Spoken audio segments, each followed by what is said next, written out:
balnéum, bain en latin, et tout simplement arboretum, pourrais-je dire maintenant, c'est une de tes découvertes. C'est un peu Pour capillotractum, tout ça. Capillotractum, tu peux.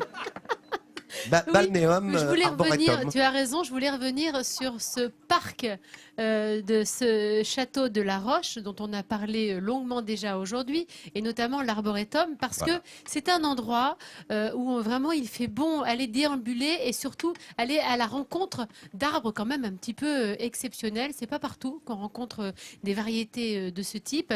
Cet arboretum, regardez comme il est beau.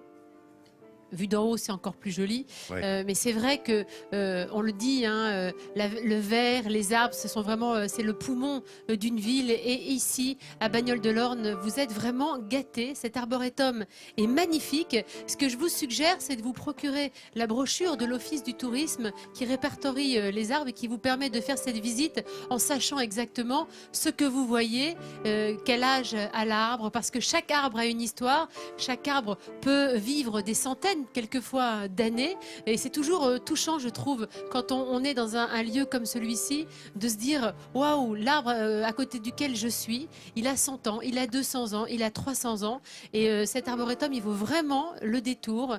Des arbres vraiment du monde entier qui s'y côtoient. Et du coup, je me suis dit, Qu'est-ce que tu t'es dit? je me suis dit, et si nous, midi en France, on apportait notre petite graine en quelque sorte? Ben oui. Et lundi, j'y suis allée planter ma petite graine, comme on dit. Il fallait un peu grande, hein, parce que du coup, on a contribué, nous aussi, midi en France, à agrandir la famille des arbres de cet arboretum. Regardez. Et voilà, c'est maman. Elle est allée planter son petit poirier blanc de plan.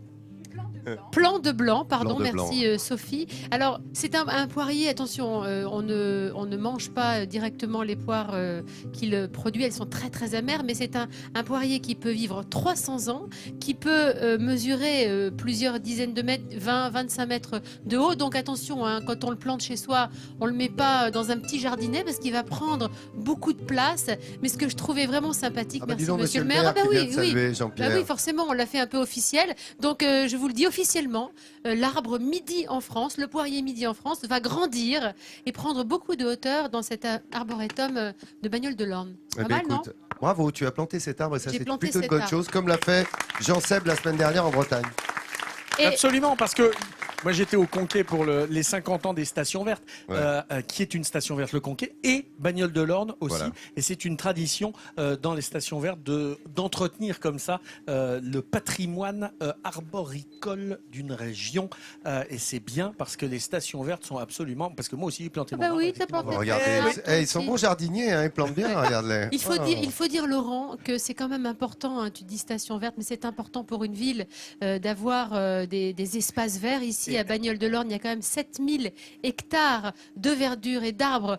Dans la ville, on a vu de jolis sujets avec des endroits magnifiques, vraiment au cœur de la ville. Les arbres, ils sont importants pour la santé et pour le moral, parce qu'ils produisent l'oxygène que nous respirons. Les arbres, ils réduisent les gaz polluants, ils captent les fines particules qui sont en suspension dans l'air. Quand on dit le poumon d'une ville, on n'a pas tort. Ce sont vraiment nos poumons, les arbres d'une ville. Ici, à Bagnoles-de-l'Orne, on a énormément de chance, puisqu'il y en a partout, et il y a cette forêt des Andennes ou d'Andennes magnifique, sublime. Mais toutes les villes qui font un effort pour planter, pour avoir des espaces verts, elles améliorent et effectivement la qualité de vie de leurs citoyens, leur qualité de l'air, et elles améliorent aussi leur morale. Car regardez, quand on a un arbre comme celui-ci, majestueux, en face de ce presque jeune homme, on a juste envie de lui faire un gros câlin.